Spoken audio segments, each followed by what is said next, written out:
Nós hoje vamos dar continuidade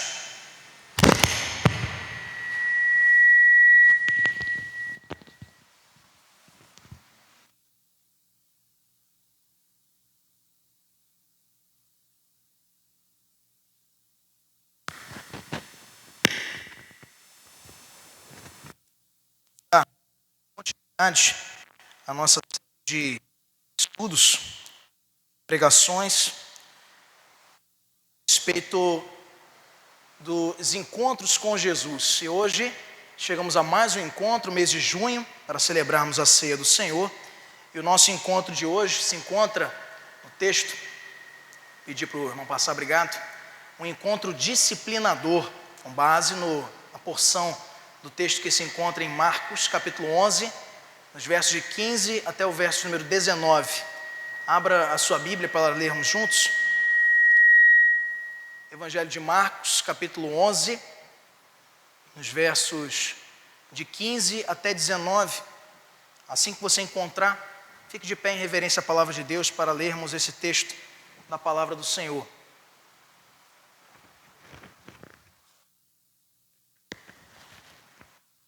Marcos, capítulo de número 11, versos de 15 até o verso de número 19. Uma pequena porção da palavra de Deus, mas que tem muito a nos ensinar. Vamos ler com atenção, acompanhe comigo na sua Bíblia. E foram para Jerusalém, entrando ele no templo, passou a expulsar os que ali vendiam e compravam, derribou as mesas dos cambistas e as cadeiras dos que vendiam pombos. Não permitia que alguém conduzisse qualquer utensílio pelo templo. Também os ensinava e dizia: não está escrito, a minha casa será chamada casa de oração para todas as nações? Vós, porém, a tendes transformada em covil de salteadores. E os principais sacerdotes e escribas ouviam estas coisas e procuravam um modo de lhe tirar a vida, pois o temiam, porque toda a multidão se maravilhava de sua doutrina. Em vindo à tarde, saíram da cidade. Feche seus olhos, vamos orar mais uma vez. Santo Deus, nós somos gratos pela Tua palavra e humildemente vemos nestes momentos te pedir, te suplicar, ó Pai, a Tua instrução para que estejas, Senhor, clarificando em nossa mente o ensino da Tua palavra. Não nos deixe de forma alguma dificultá-la, mas seja com o Teu Espírito, Senhor, um facilitador para que a Tua mensagem esteja agarrada aos nossos corações quando sairmos desta casa de oração nessa noite. É o nosso pedido para a Tua igreja, para nós, em nome e no amor de Cristo Jesus. Amém e amém. Podem sentar, irmãos. Nós já vimos alguns diferentes encontros com Jesus nesses estudos a respeito dos encontros nas nossas santas ceias no ano de 2024. Toda vez que Jesus se encontra com um dos seus discípulos ou com estes muitos personagens com quem teve a oportunidade de conviver, nós vemos lições importantes para aprendermos. Mas esta de hoje é uma lição que nos transmite um olhar que poucos têm a convivência de entender a respeito do nosso Senhor e Salvador Jesus Cristo. Muitos olham o Salvador e não estão errados, Ele é mesmo. Muitos olham também Jesus como um amoroso amigo, e de fato você tem que vê-lo assim. Muitos enxergam a Jesus apenas como servo sofredor, lá de Isaías 53, e também está certo. Mas isso não é tudo que Jesus representa. Eu costumo sempre dizer aqui que a vinda do sofredor servo do Senhor, que veio para ser cuspido, ultrajado e ali levar o madeiro em nosso lugar, este foi um acontecimento singular na história, pois o seu retorno, a sua vinda que cantamos aqui em alguns cânticos nessa noite, será uma vinda onde ele retornará, não mais como um servo sofredor, mas como um justo juiz, o supremo, maior de todos, e virá para julgar as nações, trazer a sua igreja para consigo, como prometeu, nos dar morada na sua presença, mas também para julgar os povos. Esse será o Jesus da segunda vinda, o Jesus que retornará para, com cetro de ferro, governar as nações e derrubar de uma vez por todas as hostes malignas. Jesus, no seu ministério, em algumas vezes foi confundido com um professor, como um grande mestre, um rabi, e não poderia ser diferente, falava ele com uma autoridade que fazia brilhar os olhos dos seus ouvintes. Tamanha a coerência, tamanha a assertividade daquilo que ele ensinava, como da sua própria parte, sendo ele o Filho de Deus. Mas quando precisou ser duro, quando precisou advertir de maneira grave os seus discípulos e também as multidões que o seguiam, ele não deixou de lado a sua missão. Foi claro, foi duro e foi, como nessa oportunidade, disciplinador. Jesus, quando se depara, meus irmãos, no texto que lemos, indo para Jerusalém, ele encontra a casa, o templo do seu pai, entregue a cambistas, a vendedores. E você precisa entender comigo, antes de prosseguirmos nesse texto, alguns detalhes importantes sobre essa relação de Jesus com o templo. Nós observamos, meus irmãos, de maneira categórica, que grande parte do ministério de Jesus, ele foi outdoors, foi fora da porta. Jesus pregava muito em praias, nas periferias, nas ruas empoeiradas da Palestina, conviveu muito nas casas dos seus discípulos, em festas de casamento, como em Caná da Galileia, e também costumava muito andar em lugares pouco trafegáveis por um judeu da sua idade, como no cemitério em Gadara, lá registrado no Evangelho de Marcos, também nesse mesmo Evangelho, onde ele liberta um jovem ali que estava possesso de uma legião de espíritos malignos, o gadareno, como todos nós conhecemos. Poucos judeus na sua idade estariam ali naquele lugar. E ele trafegou com muita autoridade e liberdade no meio dessas geografias mais intrafegáveis no ponto de vista religioso. Enquanto que, quando ele se aproxima do grande referencial de santidade para o povo de Israel, é justamente onde começam a maquinar a sua morte. Como vemos nesse texto, diante do azorrague, ou do grande alvoroço causado ali pelo Cristo, aquele rabi da Galileia, inadministrável pelas autoridades, e pensavam uma forma de tirar-lhe a vida, como está no verso 18. Estes que tentavam lhe tirar a vida e pensavam uma forma de matar a Jesus, encerrando aquele movimento daqueles dias, de multidões o acompanhando e se maravilhando do seu ensino, eram sacerdotes, escribas, pessoas com pedigree espiritual, supostamente homens de Deus, mas que pouco tinham contato com este Deus que alegavam servir.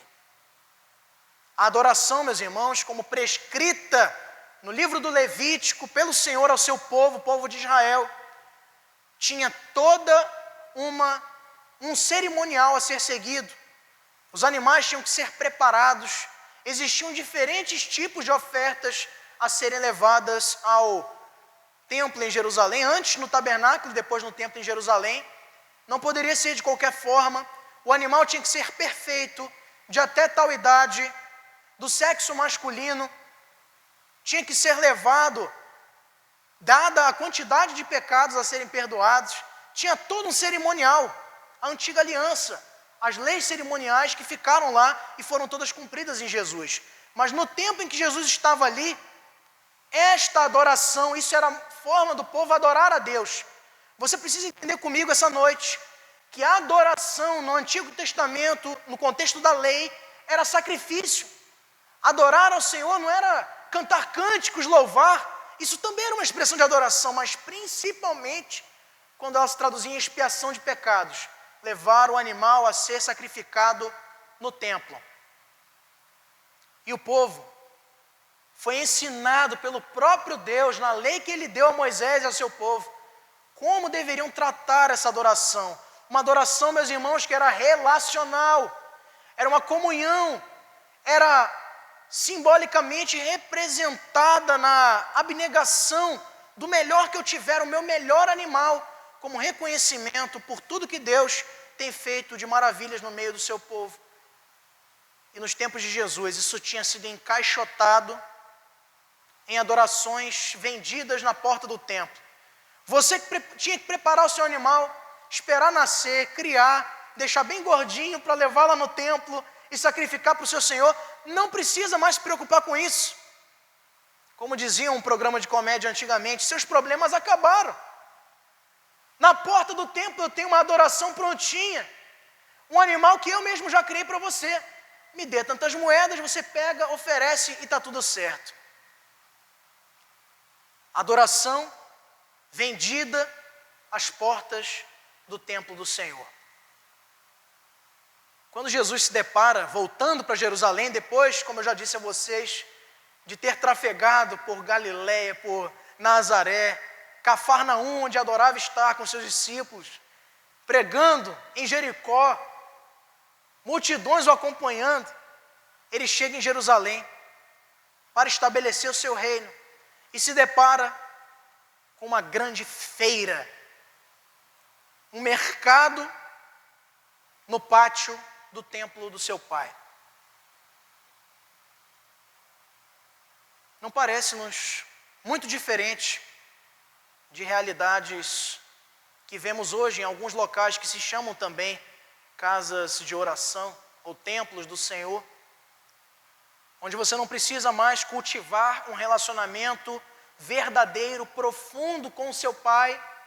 Você não precisa ter vida devocional com Deus, você não precisa abandonar os seus pecados, você não precisa abrir mão de nada, você vem aqui para conquistar, para vencer e para prosperar. É o que muitas localidades que se chamam igrejas tentam incutir no coração de gente que ainda está empobrecida na fé e não consegue enxergar que Deus não quer nada que nós tenhamos para oferecer a Ele. Deus não quer o seu carro, Deus não quer a sua casa, Deus não quer nada do seu dinheiro, Deus quer a sua vida. E nós demonstramos, inclusive, com dízimos, com ofertas, mas não com pesar, mas com coração exultante de reconhecer que o Senhor governa também o nosso salário. Tudo é dele, nós damos a Ele das suas próprias mãos. E Jesus, sendo puramente o Filho de Deus, sem pecado algum, Ele se ira, é isso mesmo, Jesus se ira de maneira santa diante daquele frenético comércio na frente do templo, na frente da sua casa. E toma, como os evangelistas nos dão conta, um chicote em suas mãos chamado azorrague, com várias pontas de laços de pano, e começa a derrubar aquelas mesas de cambistas vendendo pombinhas, vendendo pássaros, vendendo animais de pequeno e de grande e médio porte, para a adoração comercializada da fé que tinha se tornado a Jerusalém dos tempos de Jesus. E bota para correr. E denuncia-os no seu pecado e na sua desmoralização dos mandamentos de Deus, de terem transformado o local de adoração, o local que era para ser, como o profeta nos diz, uma luz para o mundo, um farol para as nações, e tinha se tornado uma vergonha, um pátio de venda, de contrato, e nada de Deus naquele local, e Jesus se ira com isso. É interessante fazer um parênteses aqui, porque muitas pessoas pensam erradamente que se irar é pecado. Mas a palavra de Deus nos ensina na carta de Tiago que devemos nos irar e não pecar. E como é que é a ira sem pecado? Você me perguntaria. É irar-se pelas coisas que desagradam o Senhor.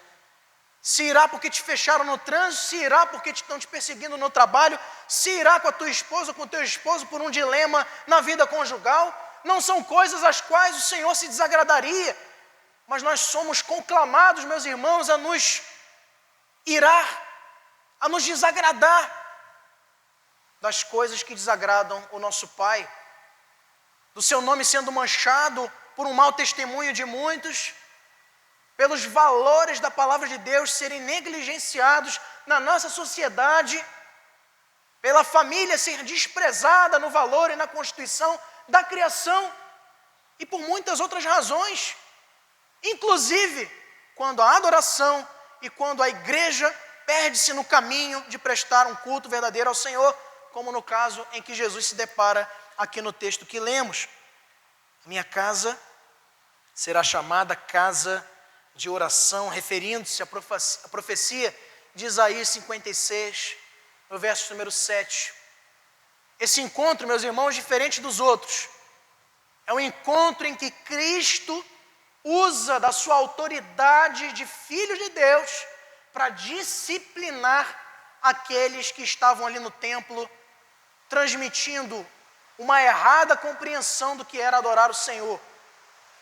E existem, queridos irmãos, alguns detalhes importantes, algumas facetas bastante fundamentais para compreendermos esse encontro de disciplina.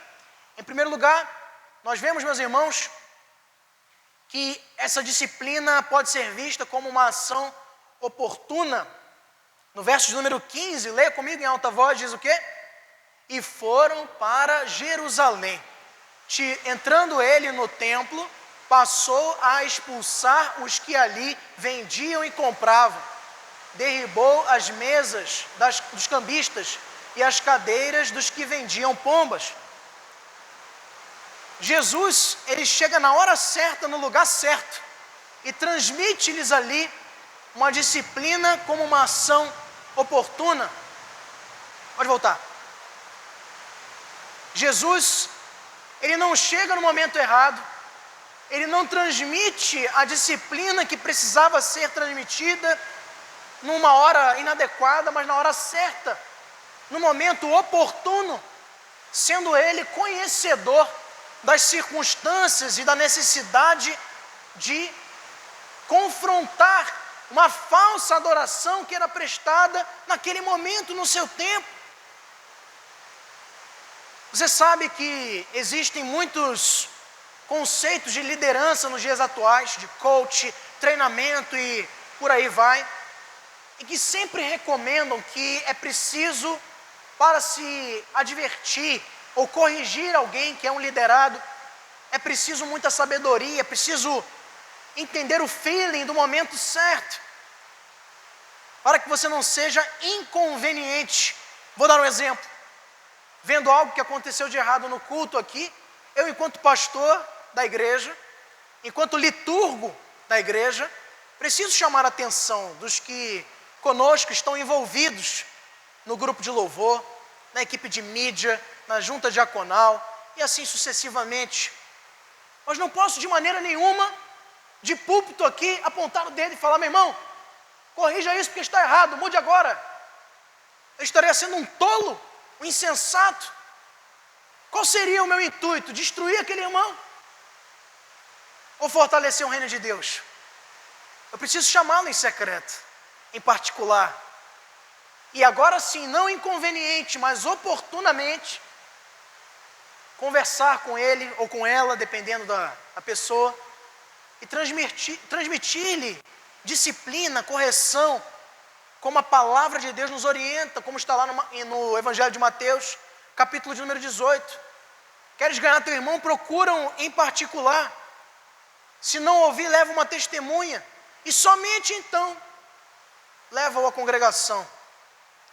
Nós temos que ter em mente, meus irmãos, por outro lado, que sempre que Jesus exerce disciplina na tua e na minha vida, ele não age de maneira inconveniente.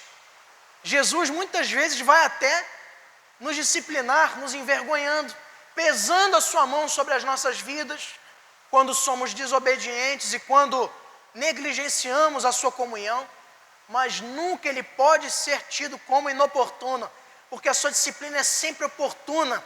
Foi na hora certa. Você pode me perguntar: mas pastor, Jesus estava indo tão bem no seu ministério, estava dando tudo certo, multidões o seguindo, gente atrás de gente, pessoas ali entusiasmadas com o seu ensino, e ele vem e me apronta uma dessa, pastor, sai chicoteando os cambistas no templo, como assim? O politicamente correto hoje, muitas vezes não nos permite enxergar na sociedade pontos cruciais, onde se faz necessária a correção, onde se faz necessária a denúncia, onde se faz necessária a voz de Deus a ser conclamada, enquanto que muitos que se dizem cristãos têm se vendido por política, têm se vendido por oportunidades, não vestindo-se como a autoridade de Cristo, aqui perante aqueles que comercializavam a fé. Alguém já me disse certa vez, pastor, na igreja presbiteriana se fala muito mal de certas denominações, óbvio, sem citar o nome, se questiona muito outras teologias. Por que na igreja presbiteriana é assim? Eu respondo, porque nós somos chamados, meus irmãos, como João Calvino dizia, com muita sabedoria, com uma voz pastoral para apacentar as ovelhas, e com uma segunda voz pastoral para afugentar os lobos. Não podemos descurar, sabe por quê? No dia final, o sangue estará sujando as mãos, não da igreja, mas do pastor, quando se negar a transmitir a boa palavra de Deus, doa a quem doer. Pastorear, meus irmãos, ser crente, meus irmãos, é uma tarefa que não admite agradar ao mundo e também ao mesmo tempo agradar a Deus. São duas grandezas que não existem conjuntamente, pois ao agradar ao mundo, desagradas automaticamente ao Senhor e vice-versa. Por isso Jesus, com muita autoridade, nos ensina que não há como termos dois senhores a servir, pois agradando a um, desagradará automaticamente ao outro. Logo que chegam em Jerusalém, na hora certa, Jesus vem com oportunidade, de maneira certeira, a apresentar disciplina, expulsando os que ali vendiam e compravam, e não cessando em proclamar o que verdadeiramente era a sua casa, casa de oração. As pombas, as cadeiras, os cambistas não resistiram à disciplina do nosso Senhor, e nos ensina, meus irmãos, que a sua disciplina, o pesar da mão de Deus, muitas vezes em nossas vidas, vem e sempre vem para nos resgatar e nunca para nos massacrar. Tenha isso em mente. Tenha isso em mente. Mas pastor, está sendo pesado, eu estou sofrendo as consequências do pecado que cometi. Mas saiba, se Deus está te disciplinando é porque Ele te ama. Porque o pai só corrige o filho a quem Ele ama. No momento em que você está fazendo tudo de errado, desagradando o Senhor, fazendo um exame da sua vida, identificando que não tem seguido a sua palavra, e nada está acontecendo com você, fique preocupado. Fique muito preocupado. Pois é justamente no pesar da mão de Deus que Ele nos renova e nos faz florescer para sermos mais parecidos com Ele. O Pai faz assim com seu Filho, e Cristo fez assim no seu tempo, e nos conclama a entender que a sua disciplina sempre é certa, sempre é oportuna. Em segundo lugar, nós vemos ainda, meus irmãos, que a disciplina aqui é exercida com autoridade. No verso 16, veja comigo e leia em alta voz, é dito o quê? Não permitia que alguém conduzisse qualquer utensílio pelo templo.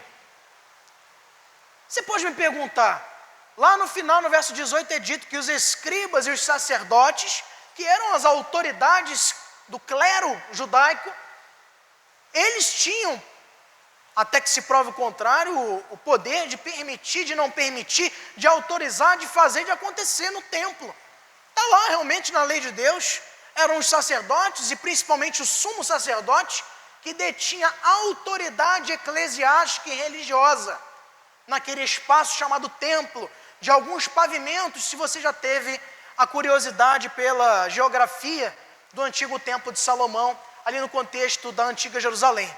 Hoje, na atual Israel, restou apenas um muro, chamado Muro das Lamentações, um pedaço do que foi um dia o suntuoso templo de Salomão, que nos tempos de Jesus já tinha sido reconstruído por Herodes o Grande.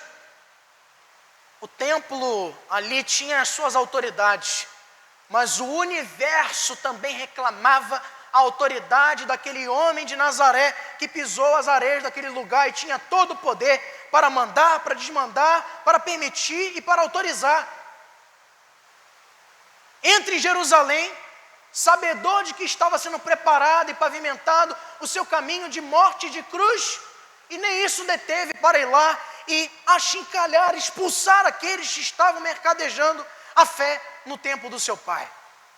Expulsa-os e não permite, como diz o texto no verso 16, que nenhum utensílio fosse ali conduzido para o templo. É ele, meus irmãos, é este que chama-nos a atenção para entendermos que não é você, não sou eu, e nenhum de nós tem o condão de travar a mão de Deus. Dizer, Senhor, até aqui pode, daqui para frente deixa comigo. Não há essa possibilidade, meu irmão, não há essa possibilidade, minha irmã. Jesus tem autoridade, como vemos ao longo de todos os evangelhos, que procede dele mesmo, porque ele é 100% homem, 100% Deus. Não pede licença. Por isso é espúria a teologia que tenta nos ensinar de que Cristo depende de você para te salvar. Como pode ele, chegando no templo com tantas autoridades ali instituídas pelo homem, fazer todo esse azorrague, uma confusão, uma santa confusão, e ali não ser sequer penalizado por isso? E eu respondo a você, porque a autoridade é dele. A disciplina ele exerce com autoridade. Eu já tive a oportunidade, ao longo dessa muito breve caminhada ministerial, de me deparar com pessoas tentando, no sentido muitas vezes até sincero e colaborativo, em exercer a autoridade que não tem. Buscando alarmar situações pequenas para transformá-la em grandes problemas. Pessoas que muitas vezes não estão bem intencionadas e que querem fazer aquilo que não lhes compete. Mas a palavra de Deus nos mostra, meus irmãos, que para essa disciplina ser oportuna, como vimos no primeiro ponto, para ela ser eficaz no resgate do disciplinado, ela precisa estar sendo exercida por alguém que tem essa autoridade.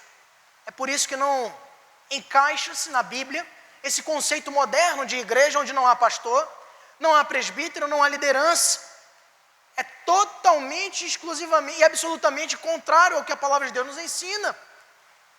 Existiam, meus irmãos, algumas marcas ditas pelos reformadores quando lideraram o movimento de retorno às escrituras no século XVI na Europa e se difundiu para o mundo, da onde surgiu o protestantismo. Há ali na entrada da nossa igreja o monumento da reforma lá na cidade de Genebra, na Suíça. Ali, obviamente, que não é um monumento, é só foto.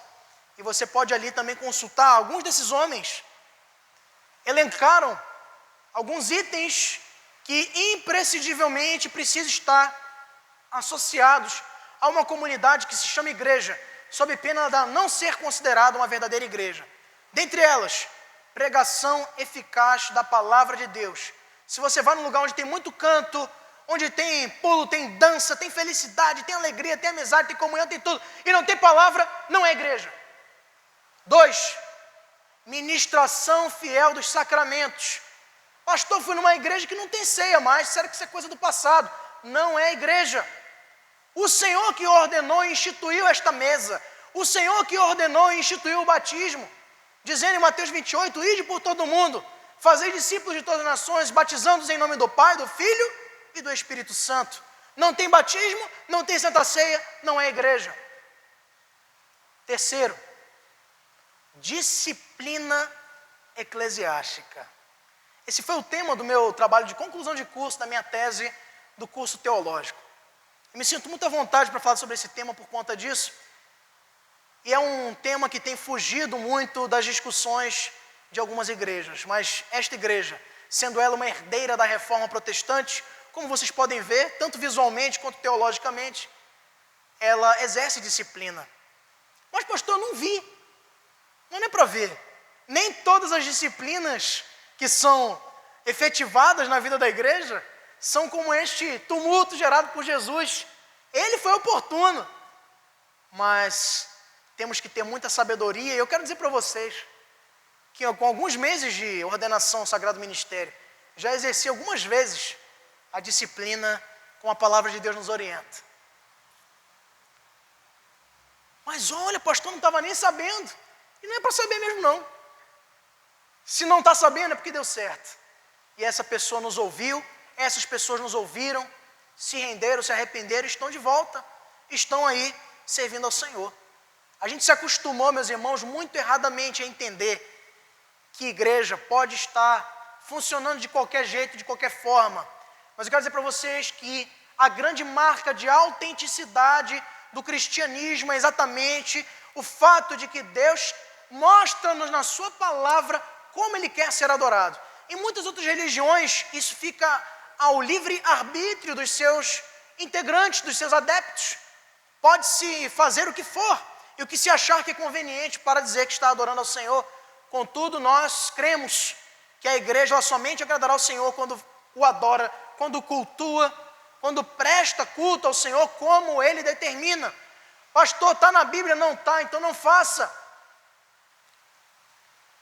A disciplina que Ele exerce, meus irmãos, é para nos salvar e procede da sua própria autoridade. E em terceiro e último lugar, meus irmãos, essa disciplina, ela é vista no texto como uma ação benéfica.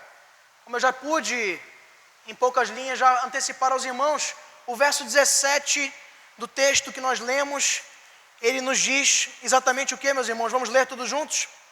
Também os ensinava e dizia: não está escrito, a minha casa será chamada casa de oração para todas as nações.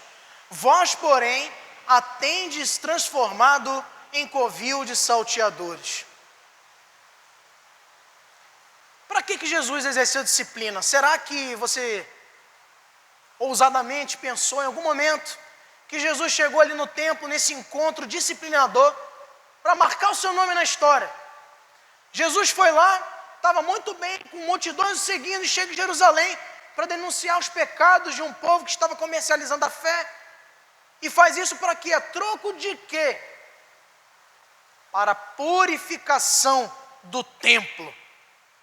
O subtítulo colocado pelo editorial da tradução da versão da Bíblia que você tem, antes do verso 15, diz assim: a purificação do templo. Mas como, pastor, se ele jogou cambista para fora lá, chutou mesa, chicoteou lá os cambistas, como é que purificação vem dessa forma? Quando eu era criança, já contei essa história aqui, me permitam repeti-la mais uma vez. Quando eu era criança, passávamos num condomínio em que morávamos no Rio de Janeiro, na cidade de São Pedro da Aldeia, próxima, vizinha do município que vocês conhecem, de Cabo Frio. E lá nesse condomínio haviam nas ruas transversais, onde se encontravam as casas, um corredor, como aqui nós temos corredores de mangueiras, na cidade de Belém, lá tínhamos corredores de amendoeiras. Aqui tem muitas amendoeiras também, uma folhagem assim bem característica. E íamos ali, todas as manhãs, indo para a escola, voltando aí na minha infância. Certa feita, voltando, vi na rua em que dava a nossa casa, aquele corredor de amendoeiras totalmente depenada. Passou ali um funcionário do condomínio e durante uma tarde inteira, com muito trabalho e desgaste, foi fazendo a poda daquelas árvores até o final da rua. E eu me lembro de muitas lágrimas que derramava naquele caminho, chorando e indagando ao meu pai: mas pai, o que foi que essas árvores fizeram de mal para esse condomínio? Arrancaram-lhe as folhas, o que será agora das árvores? E fiquei triste vendo aquela cena, imaginando, nunca mais veria aqueles troncos florescerem novamente. Pois, exatamente passados 3 meses, aquelas árvores antes totalmente secas, estavam muito mais bonitas e frondosas do que antes estavam. Jesus nos disciplina muitas vezes, meus irmãos. Algumas vezes, na ideia simbólica do vaso, ele nos quebra. Às vezes só quebrando resolve, depois cola e está tudo certo.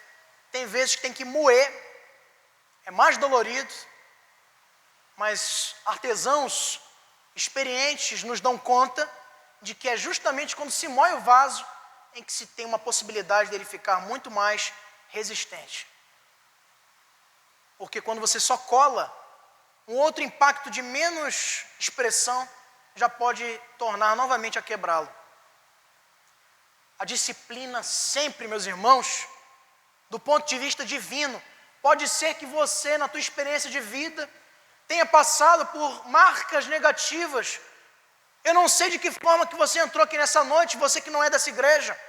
Pode ser que você venha magoado com experiências de homens e mulheres aplicando disciplina com outros intuitos, que não benéficos, mas para aplacar perseguições, para se protegerem, com intuitos humanos, carnais. Mas tenha por certo que nunca Deus nos disciplina de maneira despropositada. Sempre a sua disciplina sobre nós, como foi ali, para restaurar um verdadeiro e frenético mercado, num tempo de adoração novamente, também nas nossas vidas, muitas vezes, Ele permitirá que confusões nos tirem do eixo para voltarmos à essência, para voltarmos ao que realmente interessa, para voltarmos a sermos um templo, uma habitação de Deus, como devemos ser. Esses azorragues, disciplinas da sua parte, muitas vezes vão acontecer nas nossas vidas, mas saiba, meu irmão, saiba, minha irmã, que sempre, invariavelmente, a sua disciplina tem propósitos santos, tem propósitos salvíficos, tem propósitos de resgate e de melhorar quem você é, a sua imagem e a sua semelhança. Não está escrito: a minha casa será chamada casa de oração para todas as nações. Um relato aparentemente fora da curva de quem Jesus expressava ser: manso, humilde, autoritativo, mas com palavreado doce, amigo.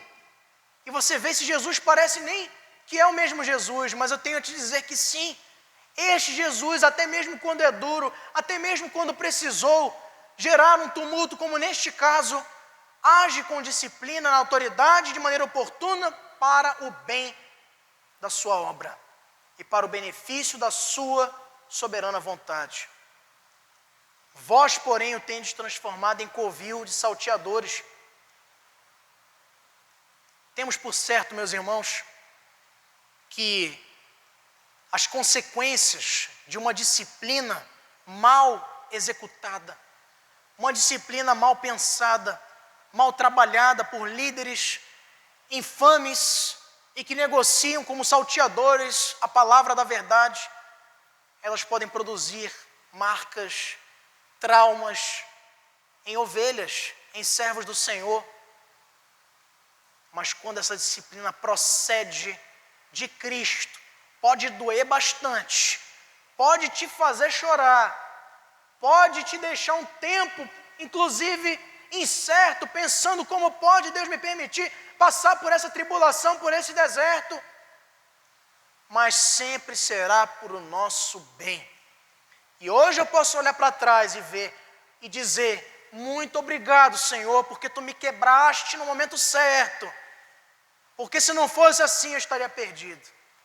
Você também certamente tem experiências para hoje rememorar enquanto eu falo a você e pensar: obrigado, Senhor, porque naquele momento Tu me moeste, Tu fizeste a Tua mão pesar na minha vida, mas hoje eu estou salvo e não estou perdido. Porque a Tua graça foi disciplinadora, a Tua graça foi certa, a Tua graça foi santa, me machucou, mas para a minha salvação. É como o pastor que muitas vezes precisava, no contexto pastoril bíblico, quebrar a perna da sua ovelha, para que ela não saísse do meio do rebanho e viesse a se perder e viesse a morrer. A disciplina é sempre, meus irmãos, do ponto de vista de Deus, algo benéfico para as nossas vidas. Nós queremos ainda dizer aos irmãos e lembrar sobre uma frase célebre do grande pregador Billy Graham, já falecido, um dos grandes evangelistas da história da igreja cristã. E olha só o que ele nos diz: Deus não nos disciplina para subjugar-nos, mas para nos condicionar para uma vida de utilidade e bem-aventurança. Deus não nos disciplina para nos massacrar, porque Ele nos odeia, detesta, muito pelo contrário. Saia hoje com essa consciência no teu coração, deste encontro com Jesus que você está tendo hoje, e que aqueles salteadores tiveram ali, quem sabe, não temos essa informação, quem sabe um daqueles, reconhecendo a autoridade do Senhor Jesus, se entregou também a Ele, não sabemos. O fato é que para o bem daquela nação, Jesus os expulsa, promove ali disciplina, e não pode em nada ser repreendido por isso, muito pelo contrário, quando se porta para nós de maneira disciplinadora, se mostra um pai. Quer mostrar que você odeia seu filho? Nunca o discipline, nunca o repreenda, sempre diga sim. E você estará sendo um péssimo pai, uma péssima mãe. Tem gente que acha até escandaloso, e eu digo muito isso aqui na igreja. A minha filha de 10 meses, completados hoje, minha pequeníssima e amada Melissa, já foi disciplinada em casa. A gente diz não para ela, desde bebezinha, para ela saber que em casa tem autoridade, tem pai, tem mãe, e que ela não faz a vontade dela. Mas pastor, uma criancinha não entende. Entende sim, entende sim. E é exatamente compreender isso, meus irmãos, que a disciplina de Deus não vem para nos subjugar, para nos trazer uma vida de utilidade e de bem-aventurança, isto é, de felicidade. Entender isso é libertador, de uma tal maneira que nos concede a possibilidade de vivermos uma vida tranquila e confiante de que o Senhor, mesmo quando se porta para conosco, com a sua disciplina, quer nos salvar, quer nos dar a sua graça, quer nos fazer melhores do que nós éramos, como aquelas árvores do corredor do condomínio onde morávamos.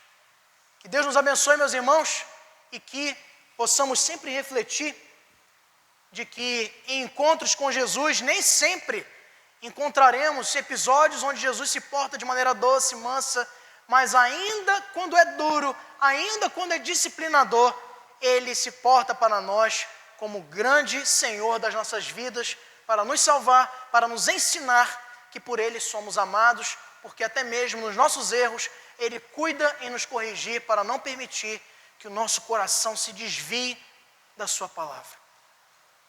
Amém? Amém, queridos. Chegou o momento de celebrarmos a Santa Ceia do Senhor. Quero chamar aqui à frente os nossos presbíteros.